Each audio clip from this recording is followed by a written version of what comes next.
El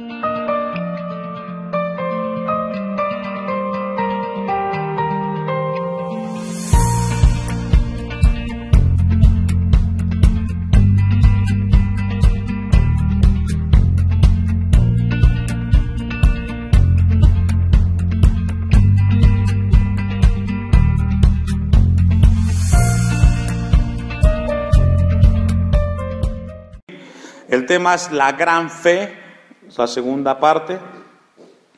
Este pasaje, juntamente con Marcos 9:14 y Lucas 9:37, es paralelo. Estos tres evangelios nos hablan de este momento importante en el ministerio de Jesús. Este momento es escrito 6 meses antes de que Jesús vaya a Jerusalén y sea entregado y crucificado. Entonces, estamos a 6 meses de ese momento. Y este pasaje nos habla de un tema muy importante, y el tema central es la fe. Lo encontramos en el versículo 20, vamos a recapitular un poco. Dice el versículo 20, Jesús les dijo: por vuestra poca fe. Jesús les recriminó, les reprochó, por decirlo así, a los 9 discípulos que habían quedado en la ciudad. Recordemos que Jesús subió con 3 de sus discípulos al monte Hermor a un momento de la transfiguración, y después de ese momento regresa Jesús con sus 3 discípulos y se encuentra un momento muy importante. Un dato que encontrábamos al revisar estos capítulos es de que a partir del capítulo 17 y particularmente de este versículo 14 en adelante, Jesús centra su enseñanza con sus discípulos. Jesús, de alguna manera soberana, Él dedica ese tiempo para enseñarles cosas importantes a los discípulos. Ya no fue tanto el contacto con las multitudes, sino que fue más cercano a sus discípulos. Por ejemplo, en el capítulo 17 vamos a encontrar acerca de cómo vivir como seguidores de Jesús en este mundo. En el capítulo 18 Jesús les enseña a vivir en humildad. También en el capítulo 18 les enseña acerca de ofender. También les enseña en el capítulo 18 acerca de la disciplina y el perdón. En el capítulo 19 les enseña sobre el matrimonio, sobre el divorcio, sobre los niños, sobre la riqueza y sobre las recompensas. Y por último, en el capítulo 20 Jesús centra toda su enseñanza en sus discípulos acerca de la posición y la compasión. De esa manera es un panorama amplio del capítulo 17, 18, 19 y 20 de Mateo. ¿Por qué Jesús dispuso este tiempo? En su soberanía, Dios quería enseñarle temas importantes a sus discípulos. Y tiene que ver con principios acerca del reino de Dios. Entonces, encontramos el capítulo 17, versículo 14. La escena es después de que baja Jesús del monte de la transfiguración. Ese es el momento. Baja con 3 de sus discípulos y baja del monte, versículo 14, cuando llegaron al gentío, es decir, una multitud lo esperaba. Dice el 14, vino a él un hombre que se arrodilló delante de él diciendo. Marcos 9:14 dice que no solamente estaba el gentío, sino que también estaban los escribas. Entonces nos habla de que había un grupo de escribas juntamente con la multitud y disputaban con ellos, dice Marcos 16. Dice entonces que llegó un hombre y se arrodilló delante de él. Entonces encontramos un momento en el cual Mateo nos está hablando de que este hombre se arrodilló. La palabra es gonú, significa se desvaneció. Es un acto donde se está implorando ayuda. Entonces el versículo 15 dice, Señor, ten misericordia de mi hijo. Ahora, ya vimos de que el tema es importante porque Lucas 9:38 dice que era su único hijo. Encontramos a un padre desesperado con un hijo que tiene una situación muy crítica y que va a Jesús, y esto nos enseña de que cuando hay momentos en la vida difíciles, el hombre recurre a Jesús, el único que puede cambiar el escenario. Encontramos a un padre que dice que su hijo era el único hijo, según Lucas 9:38.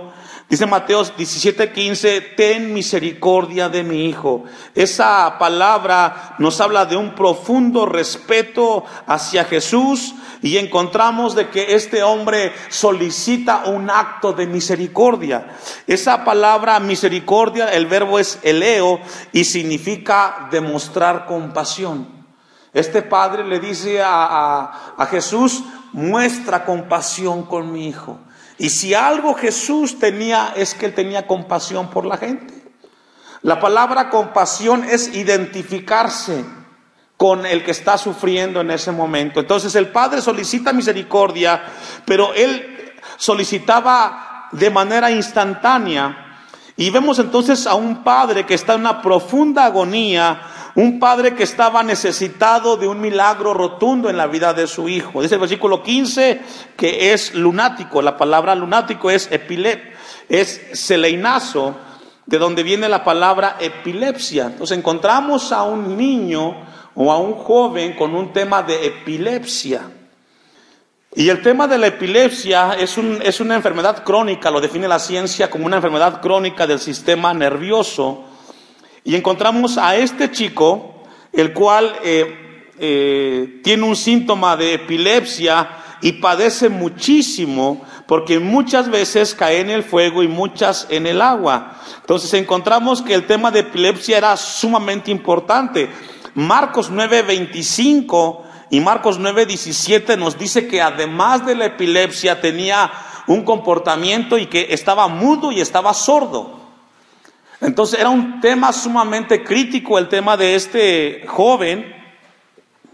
Dice el versículo 15 que cae en el fuego y muchas veces en el agua. Entonces encontramos a un joven con convulsiones, sordo y mudo, y se puede imaginar si entonces era arrojado sin tener control al agua y al fuego, entonces seguramente mostraba quemaduras en su cuerpo.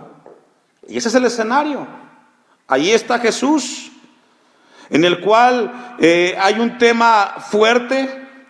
Ya vimos de que este era un tema severo, porque era el único hijo, según Lucas 9:38, y no sé si usted puede dimensionar ese escenario. Dice el versículo 16, donde encontramos la impotencia de sus seguidores: y lo he traído a tus discípulos, pero no han podido, ¿qué dice, hermanos? Sanar. Y hace 8 días compartíamos de este punto. Había 9 discípulos.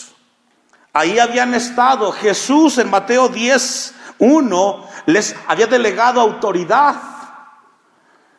Dice Mateo 10:1 rápidamente: entonces llamando a sus 12 discípulos, les dio autoridad sobre los espíritus inmundos para que los echasen fuera y para sanar toda enfermedad y toda dolencia.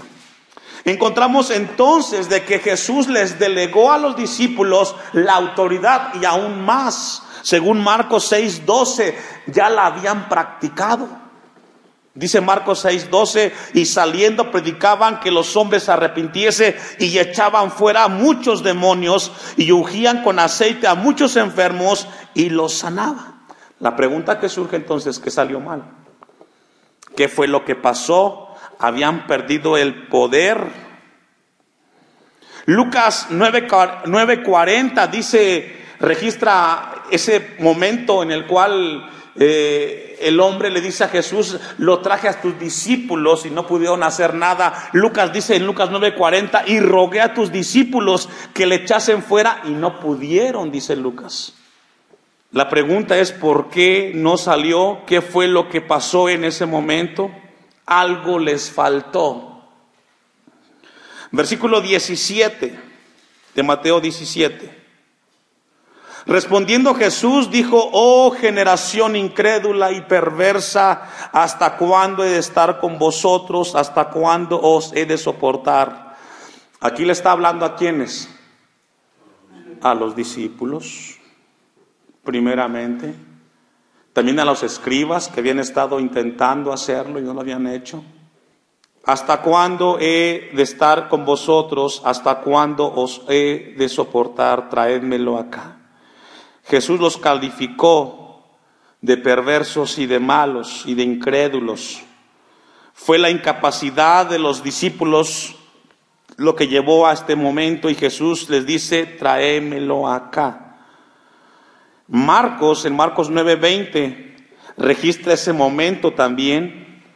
Y se lo trajeron, y cuando el espíritu vio a Jesús, sacudió con violencia al muchacho, dice Marcos, quien cayendo en tierra se revolcaba echando espumarajos. Y encontramos que Marcos nos aclara un poco más el panorama, porque Mateo dice que les dijo: tráemelo acá. Marcos dice que cuando vio a Jesús, solamente con el simple hecho de ver a Jesús, este espíritu inmundo lo sacudió, dice Marcos. Ahora, recordemos que los espíritus o los demonios conocen a Jesús. Dice Hechos 19:15, a Jesús conozco. Versículo 18 de Mateo 17 dice: y reprendió Jesús al demonio, el cual salió del muchacho, y éste quedó sano desde aquella hora. La misericordia de Dios fue tan grande que en ese momento Dios, el mismo Jesús, lo reprendió y quedó liberado. Esa palabra reprender significa ordenar. Fue todo lo que Jesús hizo, ordenó. Y desde ese momento dice que quedó sano. Ahí está el milagro extraordinario. Dios hace un milagro, sana a este joven de epilepsia, además mudo y sordo. Imagínense, no solamente le quitó la epilepsia, le abrió los oídos y pudo hablar. Versículo 19. Y ahora viene la enseñanza. Viniendo entonces los discípulos a Jesús aparte, dijeron. Marcos dice que entraron a una casa en Marcos 9:28. ¿Por qué nosotros no pudimos echarlo fuera? Los discípulos quedaron perplejos y fueron con Jesús. Y Jesús les dijo en el 20: por vuestra poca fe. Y es ahí donde Dios quiere que revisemos esta tarde algo muy importante. ¿Qué significa poca fe? ¿Qué significa cuando Jesús les dice por vuestra poca fe? Lo que Dios quiere es que esta tarde, quiere Dios que entendamos que nosotros hay momentos en los cuales tenemos poca fe. Vamos a ver algunos pasajes rápidamente. Mateo 6:30, hace 8 días los dimos. Y si la hierba del campo que hoy es y mañana se echa en el horno, Dios la viste así, ¿no hará mucho más a vosotros, hombres de poca fe? Les dijo en Mateo 6:30, donde Jesús les habla acerca de proveer. En Mateo 8:26, cuando estaban en la barca y hubo la tempestad y los discípulos fueron con Jesús y lo despertaron y pidieron que lo salvara. En Mateo 8:26 les dijo: ¿por qué teméis, hombres de poca fe? Les volvió a remarcar el tema de poca fe. En Mateo 14:31, cuando Pedro camina sobre las aguas, ese es el momento. Dice en Mateo 14:31, al momento Jesús extendió la mano, asió de él y le dijo: hombre de poca fe, ¿por qué dudaste? En Mateo 16:8, Jesús les dice, y entendiendo Jesús les dijo: ¿por qué pensáis dentro de vosotros, hombres de poca fe, que no tenéis pan? Encontramos entonces 4 momentos en los cuales Jesús les recrimina y les dice: hombres de poca fe. Todos estos incidentes tienen algo en particular. Jesús estaba con ellos. Jesús estaba con ellos. En la barca, en la tempestad, cuando caminó Pedro sobre las aguas, Jesús estaba con ellos. Pero en el caso de Mateo 17, Jesús no estaba con ellos. ¿Dónde estaba, hermanos? En el monte de la transfiguración. Es un momento en el cual ellos están solos. Poca fe es un tema muy importante, hermanos. Y Dios quiere que aprendamos la diferencia entre poca fe y la gran fe. Poca fe, alguien la definió de la siguiente manera: es cuando la persona tiene todos los recursos en sus manos y le pide a Dios. Por ejemplo, cuando las personas: Señor, quiero que me ayudes, quiero que me des salud. Pero tienes salud, caminas, trabajas. Señor, te pido que cuides de mis hijos. Tus hijos están en tu casa, van y vienen. Eso es poca fe cuando las cosas están colocadas y que todo lo tienes a la mano. Jesús estaba en ese momento con ellos. Pero la gran fe es muy diferente. La gran fe es cuando tú no tienes nada y dependes de Dios. Cuando tú estás pidiéndole a Dios por salud y no tienes salud, estás postrado, no te puedes levantar. Ahí Dios llama para que tengamos esa gran fe. Jesús les dijo hombres de poca fe. Jesús quería enseñarles algo muy importante. Los dejó solos por su cuenta. Quería enseñarles una lección a sus discípulos. Quería enseñarles de que habrá momentos en los cuales ellos se sentirían solos, pero no estarían solos. Él estaría todo el tiempo con ellos. Entonces encontramos un momento en el cual los discípulos les dijo hombres de poca fe. Vamos a entender un poco más esa frase y vamos a ver Mateo 17:20, hermanos. Mateo 17:20. Dios quería mostrarles algo en ese momento, en ese evento, y era de que hay momentos en los cuales se tiene que activar la oración en el creyente para que pueda darse las cosas. Mateo 17:20, ¿lo tiene, hermanos? Dice, Jesús les dijo, por vuestra poca fe, porque de cierto os digo que si tuvieres fe como un grano, ¿qué dice, hermanos? Ahora, el principio aquí es muy importante. Es la semilla de mostaza. El principio aquí es de que la semilla de mostaza no está en que es pequeña. Ese no es el principio. El principio es que la semilla es pequeña, pero crece. Vamos a entenderlo allá atrásito en Mateo 13:31. Jesús les dice, si tuvieres fe como un grano de mostaza. Y muchas veces malinterpretamos esta parte del versículo creyendo de que con un poquito de fe que tenga, con eso es más que necesario. No es el principio. Dice Mateo 13:31, ¿lo tiene? Otra parábola les refirió diciendo, el reino de los cielos es semejante al grano de mostaza, que un hombre tomó y sembró en su campo, el cual a la verdad es la más pequeña de todas las semillas. Pero cuando, ¿qué dice?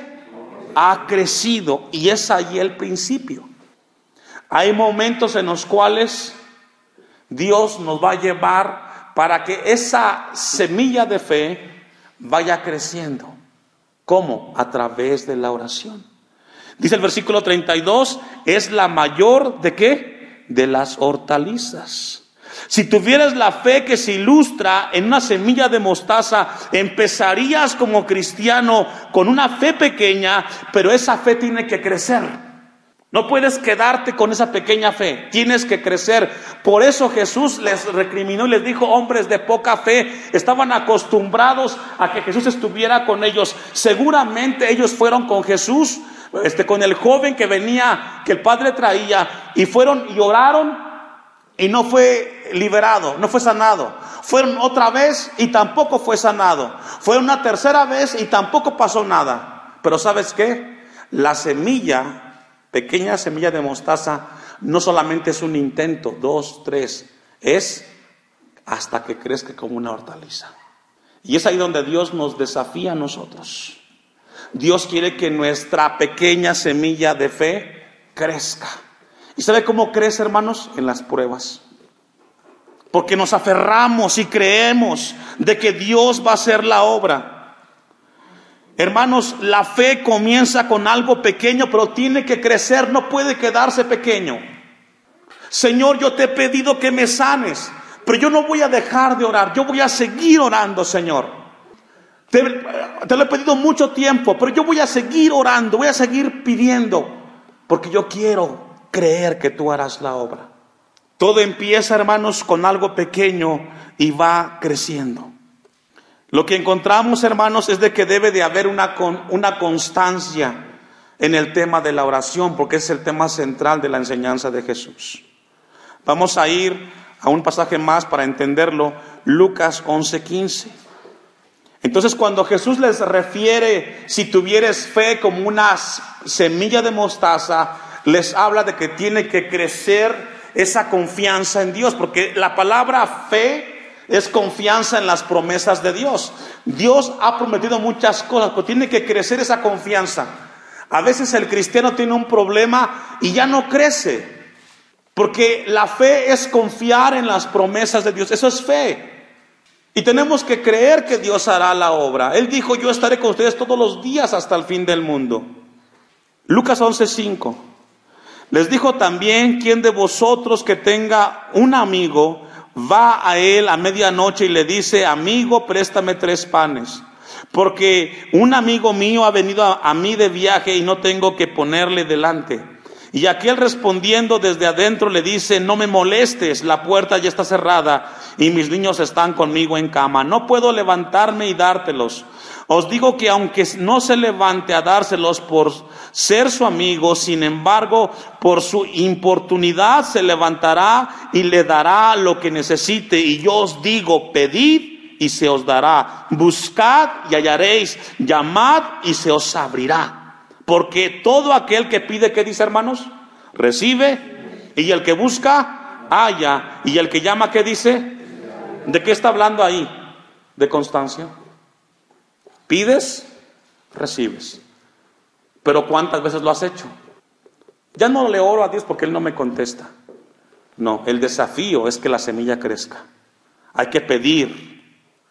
Vamos a regresar rápidamente a Mateo 17:20 para ir concluyendo. Entonces, el tema es que la fe tiene que crecer, y el terreno donde va a crecer es en las pruebas y en una actitud de oración.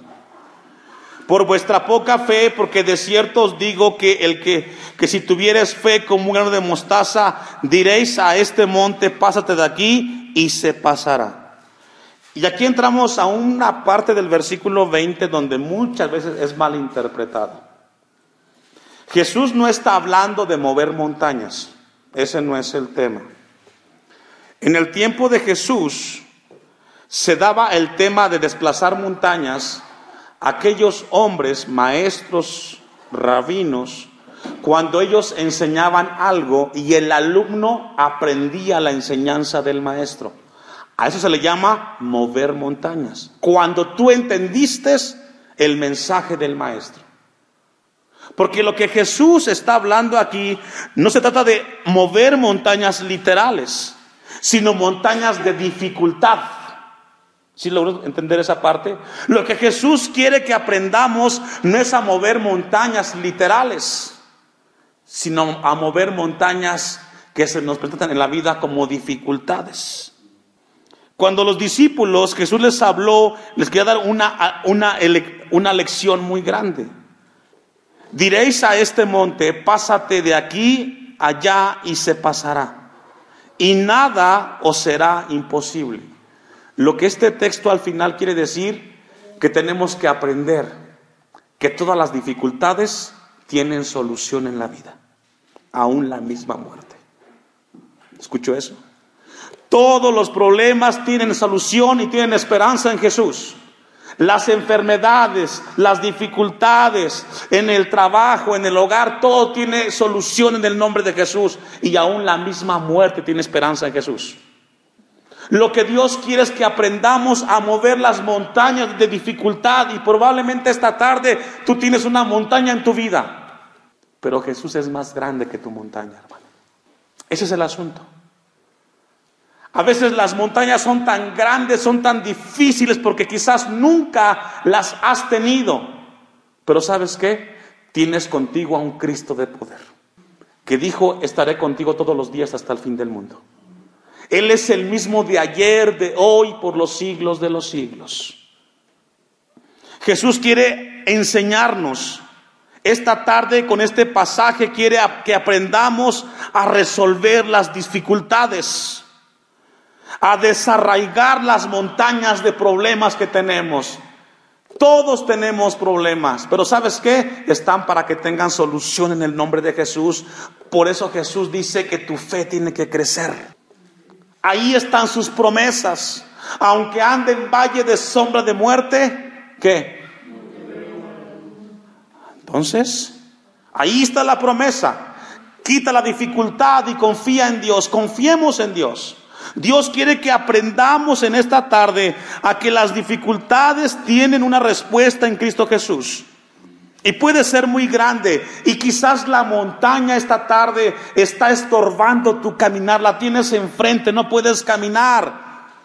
Pero Jesús te dice, si tuvieres fe, confianza en mis promesas, tú le dirías a esta dificultad, quítate en el nombre de Jesús. Mi Dios es más grande. Si Dios quiere enseñarme en mi montaña que tengo que aprender a orar, voy a doblar rodillas todos los días. Señor, aquí está tu hijo, aquí está tu hija, necesita de ti, yo confío en tus promesas. Si Dios quiere enseñarte en tu dificultad que tienes que aprender a perseverar, lo voy a hacer, Señor. Porque tú eres un Dios que no cambia. Las circunstancias cambian, las dificultades están para crecer, hermanos. Por eso Jesús al final les dice, y nada, ¿cuánto? Nada, ¿o será que dice? Imposible. ¿Por qué? Porque estamos aprendiendo que las montañas, las dificultades, se van a mover en el nombre de Jesús. Sumamente importante. Ahora, vamos cómo concluye el versículo 21 y este momento en el cual Jesús habla con sus discípulos. Pero este género o este problema que presentaba este joven no sale sino ¿con qué? Vamos primero a centrarnos en la primera. ¿En qué? ¿Con qué? Con oración. ¿Cómo se mueven las montañas, hermanos? Con oración. Con oración. Las montañas que presentan o que vienen a la vida del cristiano se inician de rodillas, hermano. Ahí. Señor, tú me has prometido que tú no me dejarías. Hoy tengo un problema muy grande, pero tú quieres enseñarme que tengo una montaña y que esa montaña sale o se quita en oración. El que pide y el que llama se la va a abrir. Así es de que esta tarde, hermanos, no te equivocaste. El mejor lugar es aquí delante de Dios, porque Dios nos dice que esas montañas no se quitan sino con oración. Y si algo necesitamos hoy como iglesia contemporánea es orar. No solamente hacer la oración de rutina. Eso lo hace la gente. Oramos porque vamos a dormir, porque vamos a levantarnos, por los alimentos oramos. Pero Dios quiere que aprendamos a desarrollar una vida de oración plena en el Señor. ¿Y sabe cuándo se da eso, hermanos? Cuando tienes una montaña en tu vida. Solamente cuando viene una montaña que está tan grande que no sabes cómo hacerlo, es cuando Dios te dice, es a través de la oración. Hay que orar, hay que aprender a orar. No solamente cuando me levanto, cuando voy a dormir, cuando voy a comer, sino que dedico un tiempo del día, un tiempo especial para tener una comunión con Dios. Porque ese género o esas montañas, primero, no salen sino que no tengamos oración. Algo le falta a la iglesia de hoy, hermano, y es aprender a orar. Dios no se equivoca. Jesús quería enseñar a sus discípulos. Ustedes intentaron 1, 2, 3, 4 veces, no hubo resultados, era tiempo de orar. Es tiempo de orar. Es tiempo de buscar a Dios. Esta tarde, hermanos, esta palabra nos desafía y nos lleva a revisar cómo está nuestra vida de oración. Segundo, tu montaña, por muy grande que sea, se puede mover en el nombre de Jesús. Póngase de pie, hermano.